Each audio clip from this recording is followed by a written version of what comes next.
This episode is brought to you by Muntins Malts, a company that is passionate about providing premium malts to brewers worldwide. For over a century, Muntins has been a leading supplier of brewing and distilling malts, offering the finest British malted barley on the market. You can experience the difference Muntins offers by joining a recipe receiving tier of our Trub Club, because every kit that ships out now includes premium Muntins malt.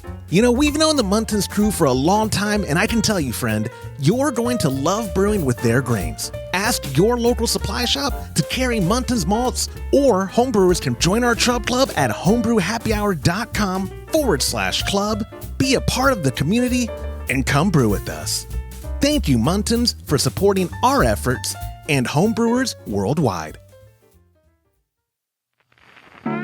Today's show is brought to you by hopsdirect.com. Grown in the esteemed Yakima Valley on the Pewterball family farm, hopsdirect.com offers the widest variety of hops available online at incredibly competitive pricing.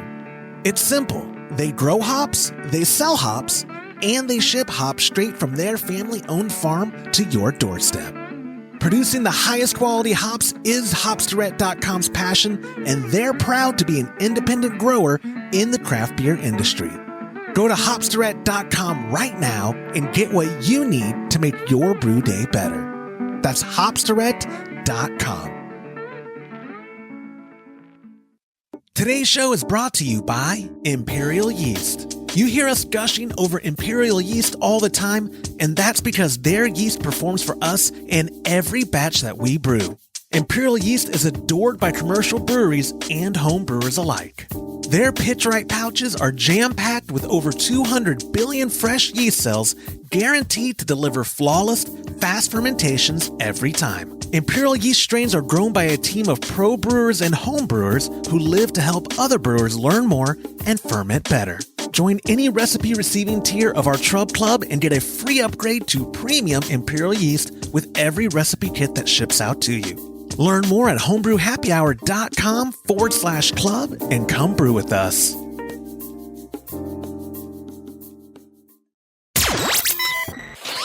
Entertaining shows with content that spreads information and sparks discourse throughout the community. This is the Pearl Media Network. Water profile for Sparging, Keg to Keg Transferring for clearer beer, and the shelf life of rice hulls. This is Homebrew Happy Hour, episode 376.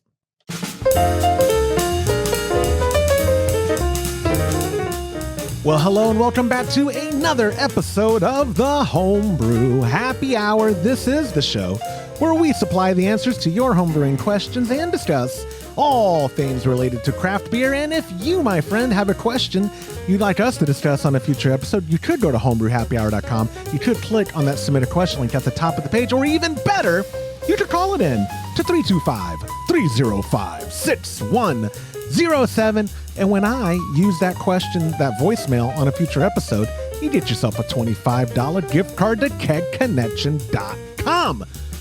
I'm one of your hosts, Joshua Stubing, joined as always by the Director of Operations at cmbecker.com right over there, Mr. James Carlson, as well as the President and Chief Keg Washer of kegconnection.com right down there, right below me. It is Mr. Todd Burns, gentlemen. Bienvenue. Hola. Guten Tag. Guten Morgen. We're recording in the morning.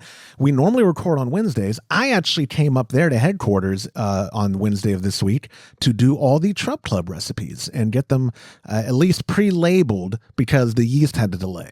And so the yeast hasn't come in yet, but they are shipping, friends, which, you know what, guys? Y'all are doing good, I bet. I'm just going to skip over the formalities. How are you doing?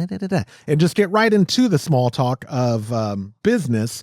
It is the absolute last call, speaking of recipes, for March's Trub Club kit, the delicious Sierra Nevada Pale Ale clone.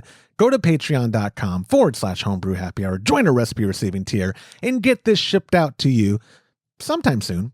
But as long as you sign up for a recipe receiving tier. I thought it's ready, isn't it? Yeah, well, I just mean they're not. If brand new people signed up, it wouldn't go out to them immediately. No, but I just want our other to know that you drove up here in one day. You drove all the way here and all the way back just to get their recipes done for the Trub Club. Yeah. Because that's the kind of guy That's the kind of guy I am. Yeah.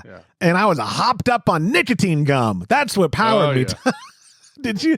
He lowered his life expectancy to get your kids out. So it's an inside joke, not inside joke. Todd's been sending me articles about the adverse side effects of nicotine gum. And it doesn't faze me at all. The only thing I will say, I haven't actually chewed any today. My wife thinks that it's making my rosacea worse, but I told her I'm always red. She doesn't pay attention. That's dietary.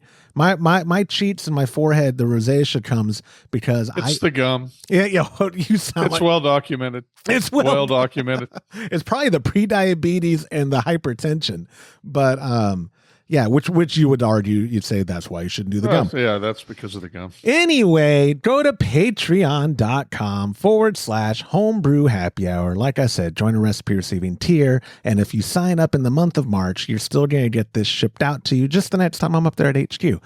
Thank you to our sponsors, Muntins Malt, hopsdirect.com, and of course, Imperial Yeast. All three of these guys providing the absolute most premium ingredients so that we can get the best curated kits out to y'all every single month.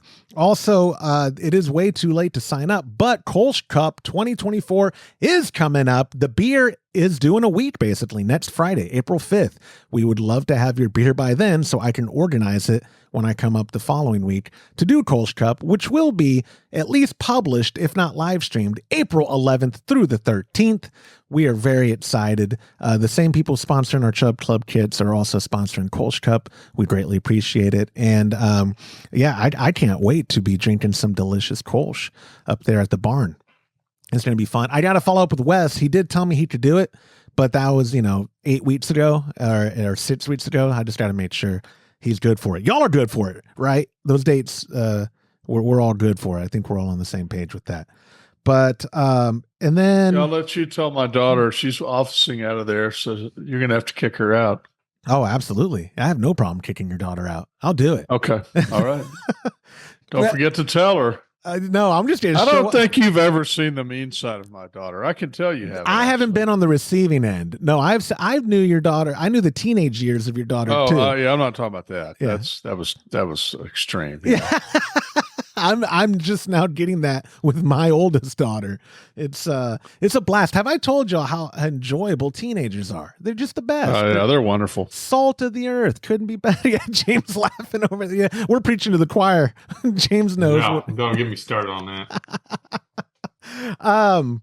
And then we don't have a date set yet for the April Brew Day Live, but next week we'll not only be able to announce the Brew Day Live, but we'll also announce what everyone in the Chub Club is going to be brewing. So very exciting stuff coming up. Also, if you're listening to this today, it's published, which is Thursday, the 28th. Tonight at 8 p.m. Central, I'm a guest on Trent Musho's BrewTube YouTube channel, The Brew Show, BRUSHO. It's a live Q&A, 8 p.m. Central. Come hang out with us if you want. I'm going to be popping open my very last can of Frew.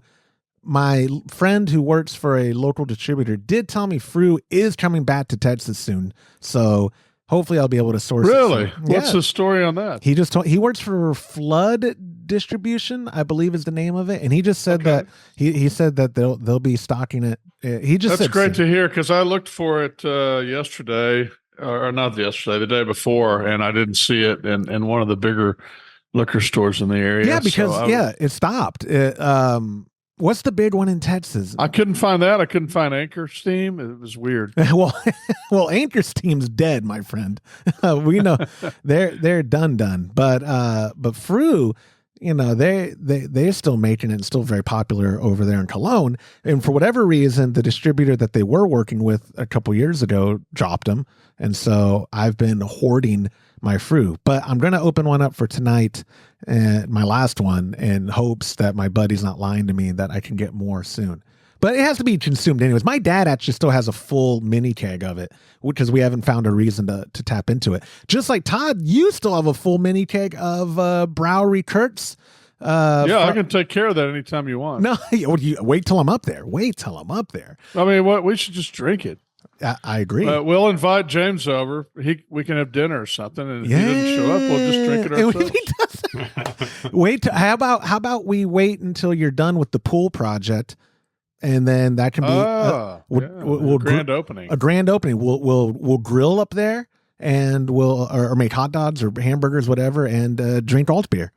My wife's going to say that's just another excuse for us to get drunk, but okay. Sounds good to me. She's not wrong. And then let's see what else. Oh, wait, what are these text messages? Oh, y'all both gave me question marks. I have no idea what you're talking about.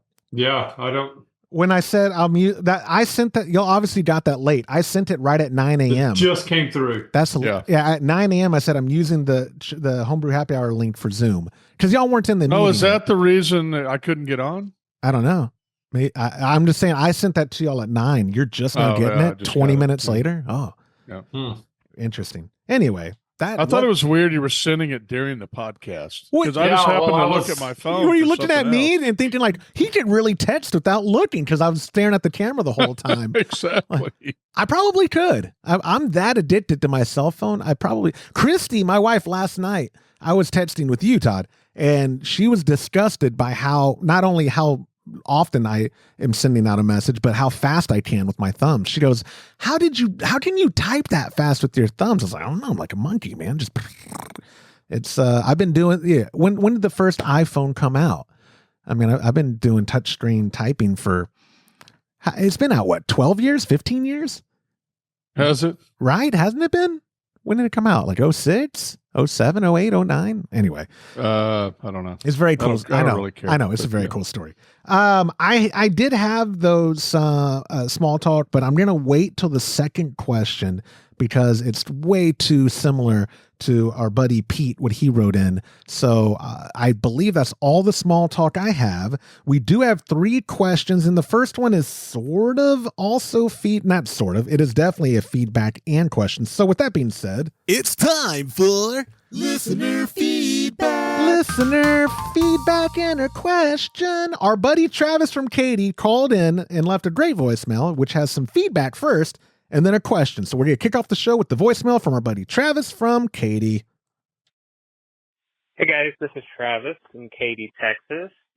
All right, Josh, this is take number 2, since apparently I talk way too much and the voicemail decided that it was done with me, so it cut me off. Anyway, 2 parts, feedback for episode 372, the last question about the cold crash, getting the suckage from your Star Sand solution.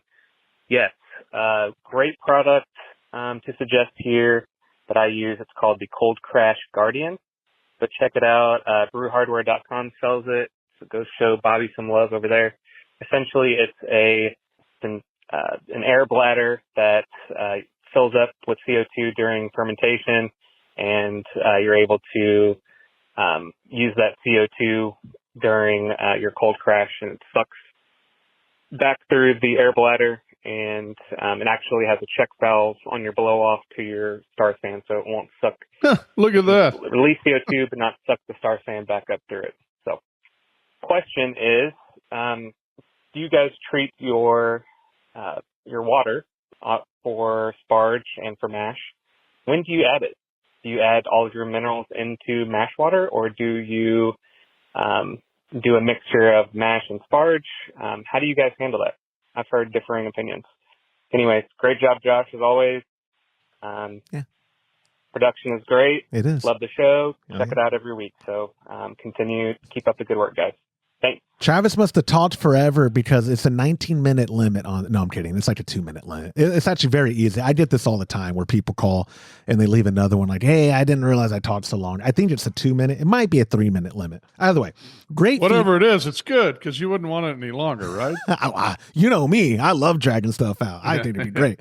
9 minutes. Hey, we should do a 2-minute. That's what we should do. We should cut you off after 2 minutes. That's the new rule. We could do a Oscars music theme, start playing in the background.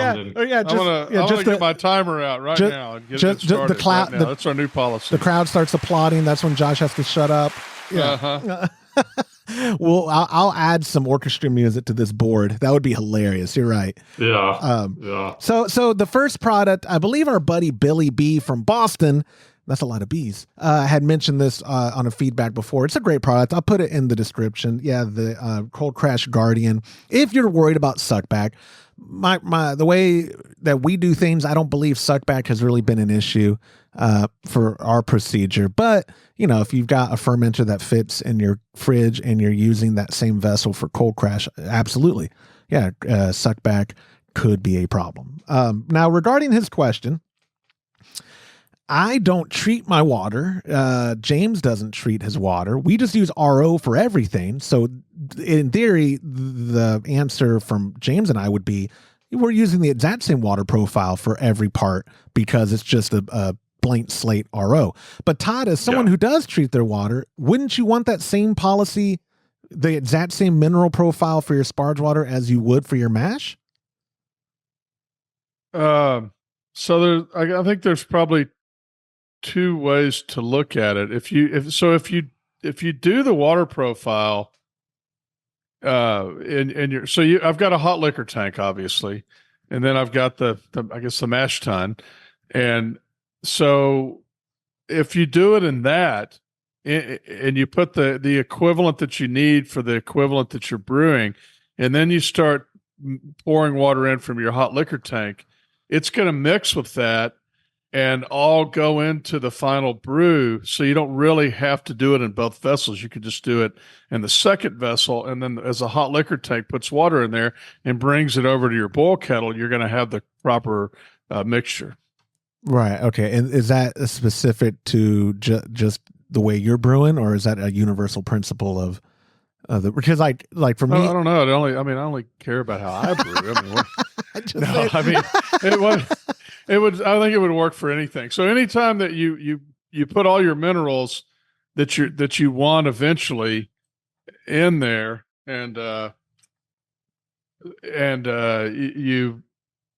you're going to add water to that to get up to that. Let's say you're doing a 5-gallon batch. All that matters in the end is that all those minerals go into your 5-gallon boil kettle at the end, right? So it doesn't really, however you get them in there is fine. Okay. But if you put it, let's say you split it equally between your hot liquor tank and your mash tun, then you theoretically, you're probably not going to use all of that water in the hot liquor tank, or there's a chance you won't, and then you wouldn't get all the minerals in. Okay. Well, and then follow up, because he's talking about also when you're applying minerals. I might, at the risk of sounding like an idiot, which I'm no stranger to on this show, is it not like you're making a batch of Topo Chico and you do it all like you have to dissolve it with a quart of hot water and then pour it into the rest of it? How is adding? No, but you're already, I mean, for me, I'm heating up that water already. Oh no, so, right. Good point. I just meant it is the same process though, where it has to dissolve into your water. You're not just sprinkling minerals into. No, I dissolve it in the water. Yeah. Right. Okay. So it is the same process that I'm used to making kegs of sparkling mineral water. Well, not necessarily. I mean, but you do it first in a vessel and then you pour it in. But I do. So if I'm heating up my water before I put my grains in, I can put it in that water and stir it, and I don't have to heat it up in a separate pan like you do with Topo Chico. Okay. Again, by virtue of the brew day process, that water is getting to the temperature that would dissolve it. Pardon me. Exactly. Yeah. Okay. Interesting. And the other thing too, when you're making Topo Chico, think about it. You're boiling it. You're putting it in there. I mean, it's pretty quick, and then you're putting it in cold water, then you're cooling the water down. So there's a lot of chance for separation. When you're doing a mash, a sparge, a boil, I mean, you got a long time when you're using high heat on it. It's not going to it will stay in solution. I got you. So then for you, like, because you said the different times, so adding it, you just need to make sure the minerals are added before you start your boil. That's your whole goal. Yeah, I mean, I add them. No, I mean, that's not what I meant to say. So, my bad. All I'm saying is you want to make sure that all the minerals are in the boil, and the best way to do that is to mix them all up in the not in the hot liquor tank, because you're not going to use all the hot liquor in the hot liquor tank. Normally, you're going to have some left over, and thereby you'd have some of the minerals left over, and you wouldn't have enough minerals in your profile. Gotcha. Okay. Is it fair to say also that this is a case-by-case solution of depending on, like, there's factors that would determine, like, if you were doing a cooler brewing thing, you might do it how I do with, you're mixing it in one vessel and then putting it up into your, so when you do a cooler brew, how do you heat your water for your cooler? Normally in a kettle on a, okay. So put your minerals in while you're heating the water for your kettle. Right. That's what I'm saying. I'm just saying the result is the same, but the application would vary depending on the equipment you're doing. Okay, that's all right. That's all I'm saying. I'm just saying, like, but the actual flow of it is the same. Yeah, absolutely. Well, I don't know actually the next time you're gonna brew. You've been busy and it's coming up on trade show season. Well, my wife just got out of the hospital. I've got some doctor's stuff. I mean, it's just, I got so much going on. And I'm trying to finish that gazebo before. I mean, the most important thing is that my pool is ready for the summer, right? Absolutely. So, that's what I'm saying. Absolutely. I was just getting to, now that I brought your minerals back, you have an opportunity. The last batch, I don't know. I used them since you brought them back. Oh, I didn't see. You gave me a lot of flack one brew day because you're like, I went to do minerals and. Yeah, and I did not have them that time, but the one after that I had. Oh, you did brew since then. Okay. I didn't realize. Yeah. What was the Pilsner? You brewed the Pilsner, which, by the way, hey, I should have put this in small talk. James's Pilsner that is on now we're using as a bright tank in the brew room. No, it's just a big keg now. I think I've drank my 5. Dude, it is so good, though. It is so good. It cleared out. And I think you said it finished at 10:06? Yeah, 10:06. I had a fresh batch of harvest yeast. Pitched it Friday, left, came back to the office Monday morning. It was done. That's so wild for a lager to be done like that and clean. Yeah. And clean. I tell you what, Todd's looks beautiful. I mean, it looks so delicious. No, we're going to have even the one where I got some yeast in on accident when I was transferring the last keg. I've been carefully pulling like 4 ounces off of it every 3 or 4 days, and it's pretty much completely cleared up now. Yeah. And well, you know what? I'll save all the additional questions for when we get to question 2, because it's all relevant in regards to beer clarification and transferring and all that. But I will say, we are about to be drowning in delicious German Pilsner. I'm super I bet we don't drown very long in it. Yeah. Drowning is a quick process. Yeah, you see strange brew. Yeah. So, absolutely. He drinks that whole tank of beer. The whole yeah.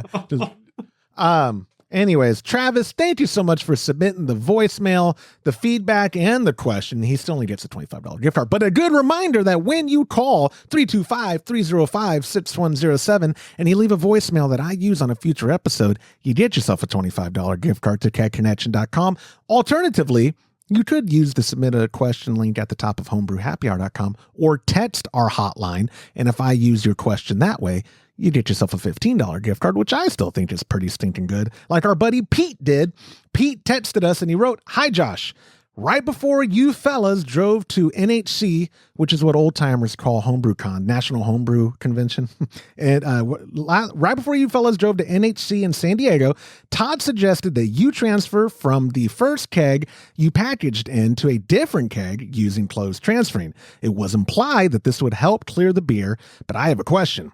Since the dip tube is pulling from the bottom and assuming you transferred to prevent pouring any residual trub and particulates, did you pour into a glass prior to the transfer?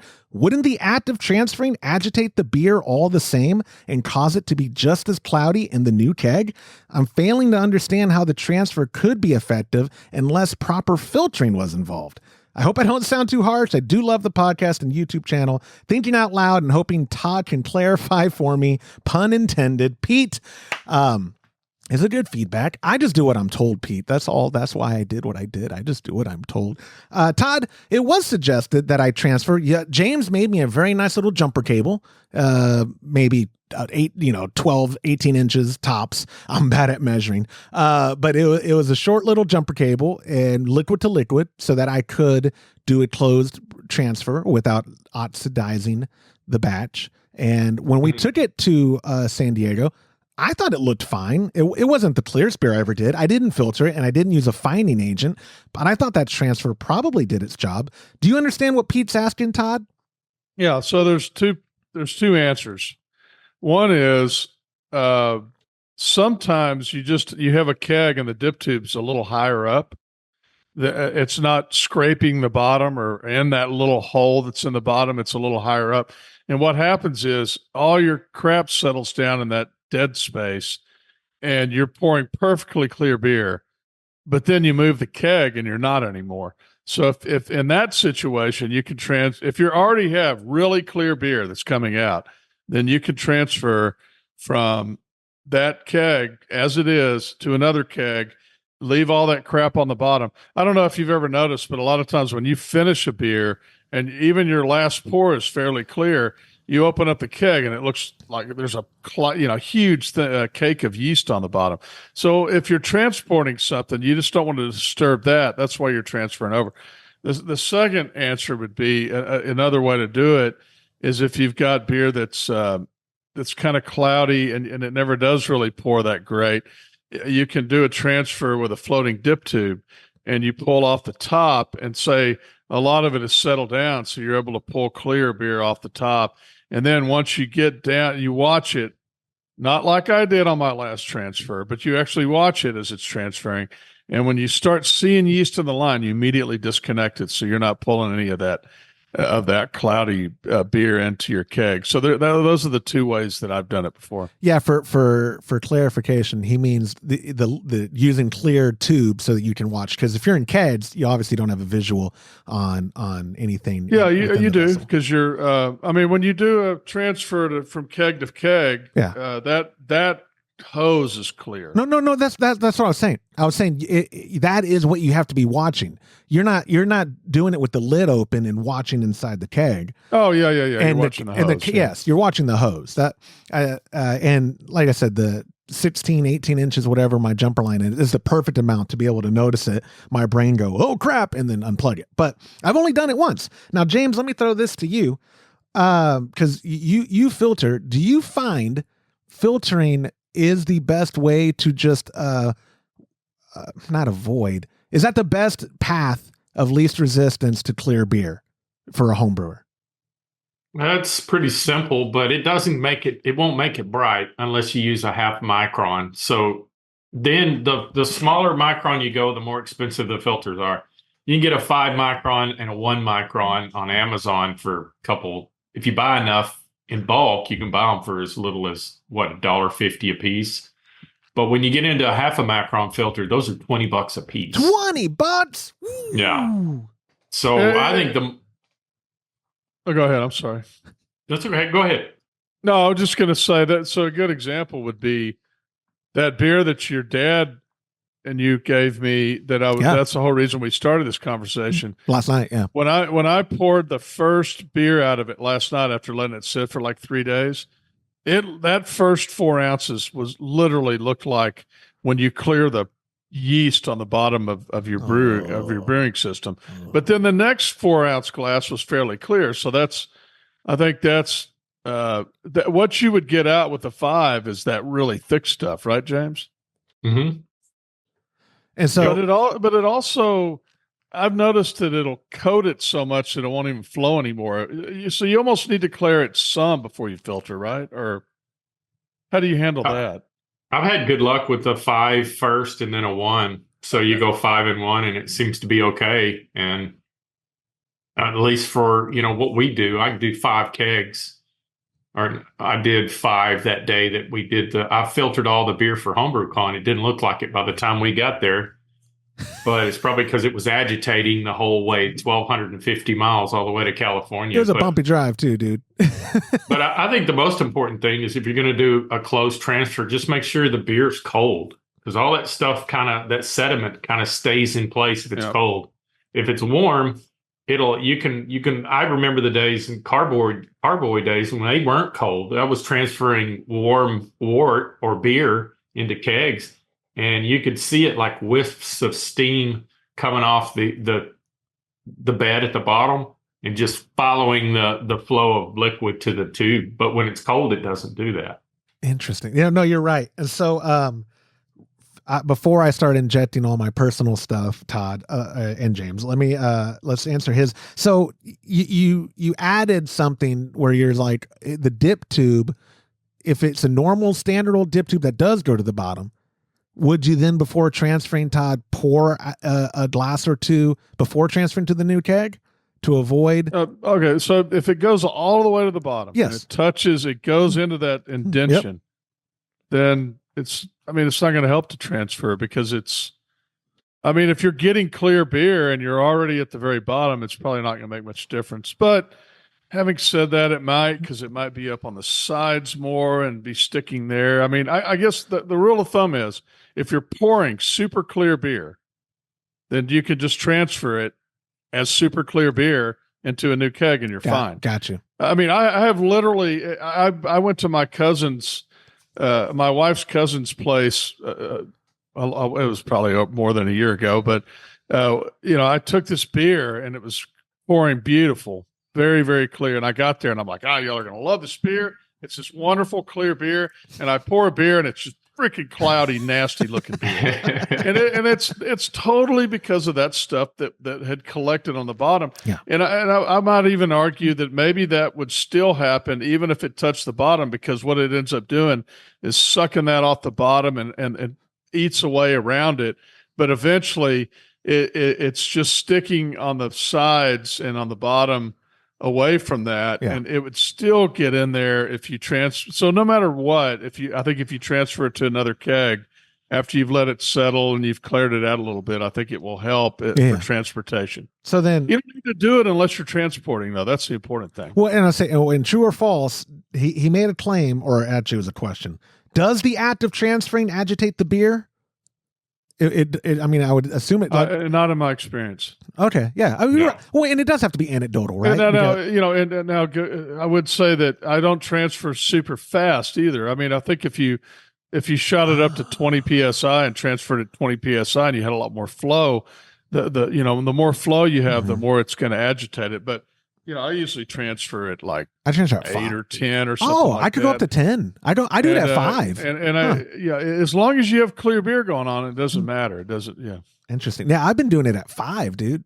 Just because. Okay. And I think. Well, no, that's a keg to keg. Now, I certainly don't do that when I'm doing a class carboy. Oh no! I do it at like 2 psi. That's important. I don't want anybody to get the wrong idea. Yeah, legal team right now injected. Keg Connection LLC does not advise. We don't advise transferring from glass carboys. That's just our. If you do it, whatever, be it Todd Burns, but we do not advise that. And by we, I mean me. So my dad and I got 2 kegs of alt beer. And the keg at his house now, it tastes great. It's not quite alt, like it's in that realm where I'm like, I think I was expecting, Schlussel, and I got, the wish.com version of Fusion or something like that. It is my goal to crystal clear it. Well, I love that. But so let me finish my story. So my pop and I did this batch, and like I said, I think it tastes incredible, but it didn't clear up, and it's a copper color, but it's not clear. And in hindsight, I want to change my standard operating procedure. And James and Todd, I want y'all's seal of approval or messing or tweaking it for me, and people at home too, for your feedback, especially if you're watching at youtube.com/homebrew happy hour. In the comments below, let me know if I'm silly or if this makes sense. We brew, and for the foreseeable brew days, I'm not going to keep my office here at real fermentation temps. That's going to cost me a fortune this summer. So we're going to pressure ferment every batch while the weather's warm and getting warm. And so we're going to do the brew day. We do a whirl flock, which should help, right, with the yeast for clarity. That's what I've always been told. So anyway, we do the brew day. We pressure ferment at between 10 and 15 in my office. We transfer using the floating dip tube in the fermenter to 2 kegs. Those 2 kegs are going to have floating dip tubes on them, and they're going to be basically secondary kegs that I'm going to be able to throw in the fridge, because my fridge can fit the kegs, but it can't fit the fermentation vessel. sit in the fridge for a couple of weeks to get super cold. Again, floating dip tubes are in both of these. Then transfer into standard kegs without floating dip tubes that will be for serving. And then those will go transport from my house at that point to my dad's and put them on tap. And they probably won't be touched for another week after that to sit and clarify. Now, does that make sense to you, James? Mm-hmm. Yeah. And does that seem like it would work? Yeah, I think so. Okay. Todd, is there any, as long as I'm doing everything under pressure and purging the kegs, I shouldn't really have to worry about oxidating the beer, right? No, there's no oxygen. Right. Okay. Because I'm trying to think of where I might be going wrong. Like the floating. No, I mean, I thought you've been doing it that way all along. I didn't realize you were just brewing beer, sticking it in kegs, and then transporting it. Yeah, I have been. I mean, because you always have. I mean, because I always secondary. When I secondary, I have a lot of stuff on the bottom. Yeah, no, I'm learning. When I transfer it over, I mean, it's on a 5-gallon carbo. It could be that thick, you know. Yeah, I'm learning. I say I'm learning. We've only brewed at my house the last 3 batches. So before that, we were at my dad's house brewing. We frequently did secondary, or it didn't get transported, and which is why we were having clear beer and all that. Great. I did not realize how detrimental not transferring, but then transporting that keg was to the batch until a long time. Like you said, Todd, you told me I should tell my pop, hey, every 3 or 4 days, pour the Kolsch glass worth, Yeah. So instead of waiting a week and then he said y'all have a beer every Sunday. For sure. That's the one time it's getting pulled. Yep. I would do it every 2 or 3 days and not pour very much off. But what you're doing is everything you're pouring off is going to have lots of yeast in it, and then I think it'll clear out a lot faster than if you pour a whole bunch once a week. But I think you'll find my thought process of the floating dip tube on the secondary kegs, air quotes for audio listeners, isn't that where it makes the most sense, James, as opposed to floating dip tube on the serving kegs? Like if I had the floating dip tubes on these secondary kegs, I don't need floating dip tubes on the serving kegs as well, then would I? You don't need them, but it won't hurt anything. Yeah, I mean, you can do it either way, but if you'd rather not. Yeah, it should be fine then at that point. Right. And I'm using at some point you're going to get a little more stuff that falls out of solution, and you're going to get that in a beer. But then once it's gone, it's gone. Once it's gone, it's gone. Okay. Yeah. Yep. Pete benefited. Not only, Pete, are you getting a $15 gift card, but you benefited because this was so personally relatable. I went into the database and I found it and got yourself a $15 gift card because I like making this show about me. But I would covet your comments.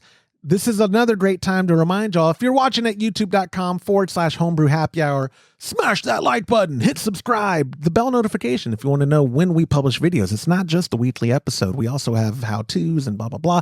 But that helps the algorithm a lot, especially when you comment with anything, even if it's just, hey, Josh, yeah, your rosacea is kind of bad today. Or why are you wearing a beanie if you said it's getting warm?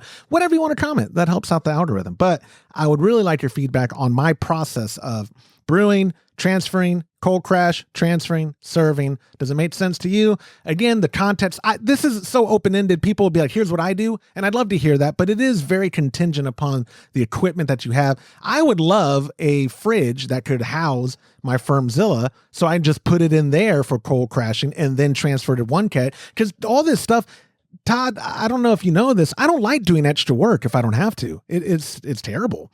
Or original work. Or original. You're right. Yeah. Why did I add? I didn't need a qualifier. I don't like to work. But for the sake of clear beer, I will do what I have to do. And I think the process that I've come up with for my pop and I makes sense. If it doesn't, let me know. Or if it does, validate me. I need that. Anyways, Pete, thank you so much. A second and final reminder that when you text 325-305-6107, you get a $15 gift card to kegconnection.com. But if you call that hotline, you leave a great voicemail and I play it on a future episode, you get yourself a $25 gift card to kegconnection.com. Like our third and our final question for this week's episode, it's our buddy Nate from Arizona. Yo, good morning, Homebrew Happy Hour. Hope you guys are all doing well. This is Nate from Arizona, calling in regards to a question about mashing, with rice holes. I used sorry guys, I'm getting off work here, nocturnal. I made a Hefeweizen all-grain batch, and I realized after I was already mashing, I was like, oh, I have these old rice holes. I want to try to utilize them so I don't get a stuck sparge. So I noticed they smelled kind of old. I mean, they don't smell bad or anything, but just, I don't know, they didn't smell fresh. They've been around for a long time. So I put them in towards the end of the mash, mixed them in real good, and they kind of seem like they floated around. They're a little more lightweight than the other grains. So I'm not sure how much they, intermix with everything. But my question was, the Hefeweizen ended up turning out really good. I didn't taste any off layers or anything like that. But do you guys have any feedback for rice holes? If there's a period where you would chuck them out? I'm not sure if they last longer than normal grains. No, I think they're uncrushed. So I think I just put them in as they were. But anyway, just curious your thoughts on rice holes and if there's an expiration. The mash didn't really stick on me, or excuse me, the sparge. It wasn't really gummy. It didn't stick too much. So I think they did their job. But anyway, guys, consider taking the question. And if you don't take it, I'll still keep listening to you guys anyway. You guys are awesome. Especially Josh, of course. I got a couple questions in you guys already. So, I'm hoping to buy some brew equipment from Keg Connection and start, kegging. I'm still a bottler, guys. Ew. So anyway, thanks for the consideration. You guys have a great day. You know what? I'll be honest right now. I didn't hear that last part when I was first viewing the thing. I mean, the disdain in your voice is just disturbing. I got to edit this out. Sorry. He's a bottle. No, I'm kidding. He's not up to me. It's all good. We're back. Rice holes, first off, what'd you call me? I don't use them. I've never used them. And that's another thing I'm open for feedback, because I have been told by people close to me, not in this chat, not in this group, that if you're using an all-in-one, you have to use rice holes. That they're imperative. If you're not doing a brew and a bad, you got to use them. But then other people online are like, no, do whatever. Like with anything we've ever talked about ever on the show, my opinion's best, your opinion's wrong, or your opinion's best and my opinion's wrong. But we all have the opinion. I don't know, James, what is your experience with rice holes? Do you use them? When we used to carry them upstairs, I don't know if we still have them. We have a big bag of them. No kidding. Okay, so let's start. I ordered it. On purpose? Yeah. Because I use rice holes. Well, hold on. Let me throw it to James then, because I'm not convinced. James, you don't use them, right? I've used them in the past. Yeah. Okay. Especially if I use a lot of like wheat or something with a lot of protein in it. Wheat doesn't have holes, or husks to help with the filter bed. So you need rice holes to establish one, so you don't have a stuck mash, and that's the biggest reason. Promotes flow. Okay, so it is contextual for you. It's not I'm brewing today, therefore I'm going to use rice holes. It's based on like what you said, what you're brewing will determine. Yeah. It. Okay, so if you've got oats or barley, I'm not barley, but that other. There's wheat, rye, there's oats, rye. Yeah. Okay. And if you're using anything like that, corn, rice, any of that is really high on protein. They don't come with a husk to help promote a filter bed. So that's what I use them for. Now, do you use a calculator to determine the amount, or is rice holes really just figure it out? Just throw them in. I mean, you don't want to use too much, because you got to think it's also going to absorb some of the water. They act kind of like sponges, and but I don't even know what the ratio is. I know that whenever I use rice holes in my batches, and I typically do like a 16 to 18 gallon batch, I'll throw a pound in, That seems reasonable considering your grain bill. That seems real reasonable. Well, you got to think rice holes are very light, so a pound is a lot of rice holes. Gotcha. And also though, not for me, because I know the answer to this, obviously. No, I don't. I always ask questions based on what I don't know. They're neutral. I mean, you can, if you technically overdid it, in regard, like there is no overdoing it in regards to flavor. Like they don't impart impasse. It's just cost. It's just, are they not cheap? And volume. So if you, if you were worried about your vessel overflowing, you could technically put so much in that you would have too much volume. Okay. So you said cost. Are they expensive? They're not terribly expensive, but if you use, a whole bunch of them, it would add your cost to your build. The only time I recall, and we don't brew together, so this isn't like you don't use them, Todd, because I've never seen you. But when you don't need them, by the way. I'll answer your question. You don't need them if all you brew is Kolsch. Oh, yeah, well, that's why I've never had a problem. Because you don't have, it's not a real high volume of grain to water rate. I mean, usually, like James was saying, you use them when you have something that's sticky or gooey, or I don't know if that's the right term, like the 4 things he mentioned, or you just have a really high grain bill, like you're doing like the breakfast stout. We should have been doing them. Yeah, maybe that breakfast stout would be a great one to add rice hulls to. Okay, yeah. So we've been lucky that we haven't had any issues. Maybe, or maybe you don't need it in that recipe. It's still not quite high enough. Like if you're brewing a barley wine beer, where it's it's the final alcohol is going to be 12, 13, 14%, then don't you think, James, at that point you would need the rice hulls?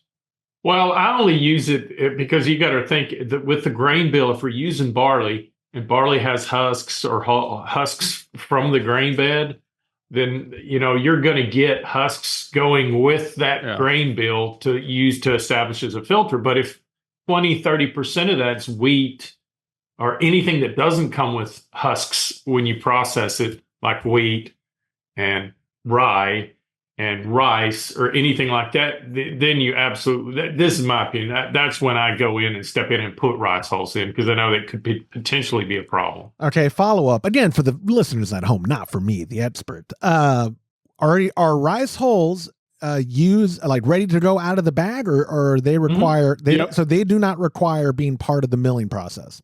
No, you don't want to mill them. You want to use them whole, and they absorb water, like James was saying, but it's extremely small amount. Like the whole point of them is to protect the rice before they take the rice hulls off. It protects it, and one of the ways it does that is by keeping moisture out. So they're very good about they don't carry bacteria or any of that, because they don't hold moisture. Okay, then follow up to that. In the hypothetical of James's 17-gallon batch, are you at, and let's say you're using a pound. Again, this is hypothetical. We're not sticking that these are firm numbers, but for the sake of conversation, you have a 17-pound, or you have what would it potentially be, James? A 30-pound grain bill for your batch? Not little bit? Most of my on the Brautag is 30 pounds. Yeah. Generally about, for 5% alcohol, I'm using about 30 pounds of grain. So 30, and then let's say you're using another pound of rice hulls.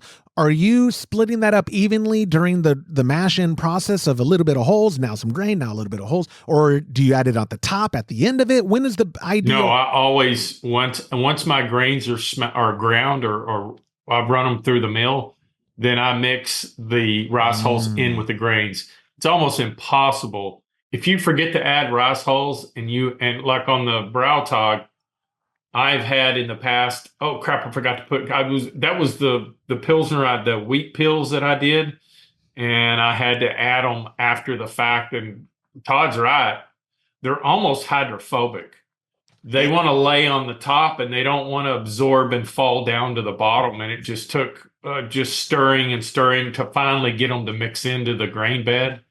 But that's important. You want to always put it in your grains before you hydrate them or put them into your whatever cooler, all in one, whatever.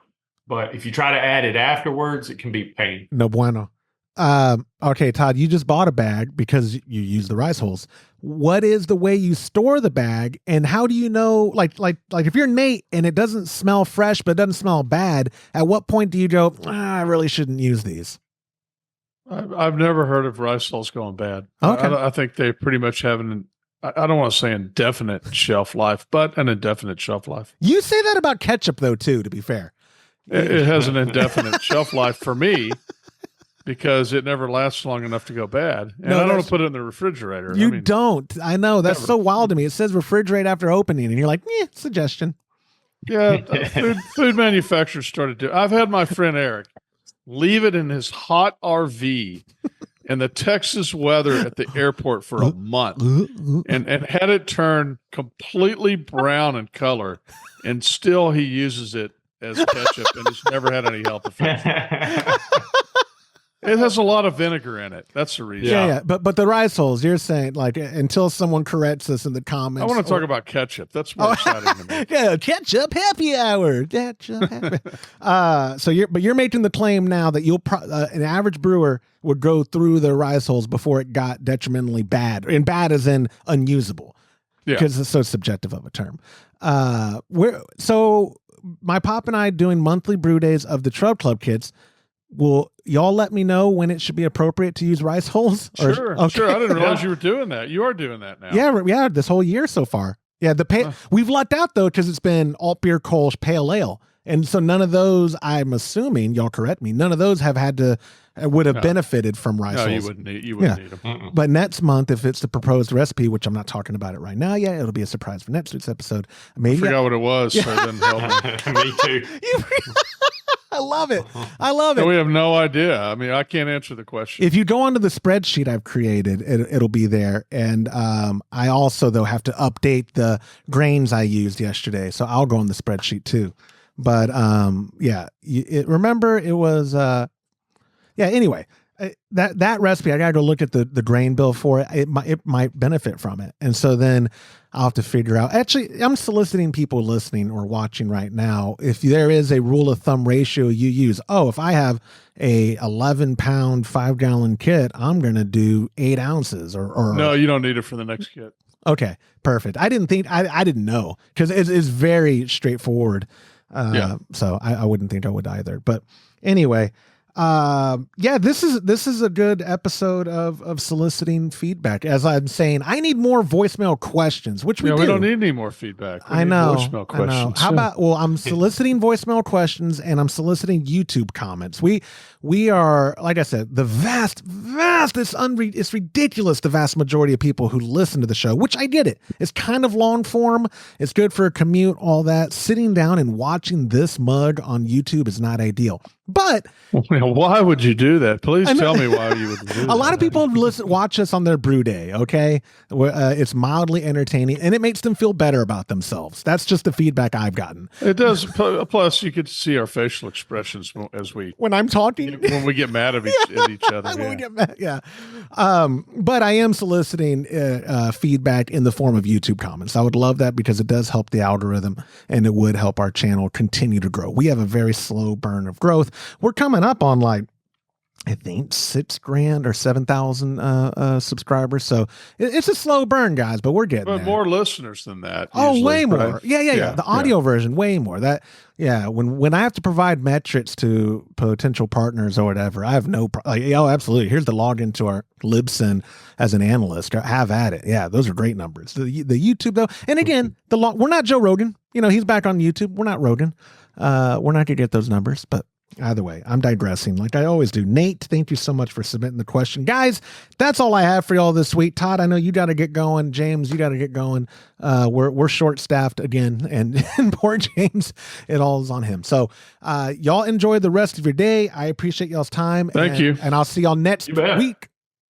That will do it for this episode of the Homebrew Happy Hour. If you have a question you'd like us to discuss on a future episode, go to homebrewhappyhour.com and click on that submit a question link at the top of the page, or even better, have I said it enough? You can call in 325-305-6107, leave a voicemail, get yourself a $25 gift card to kegconnection.com.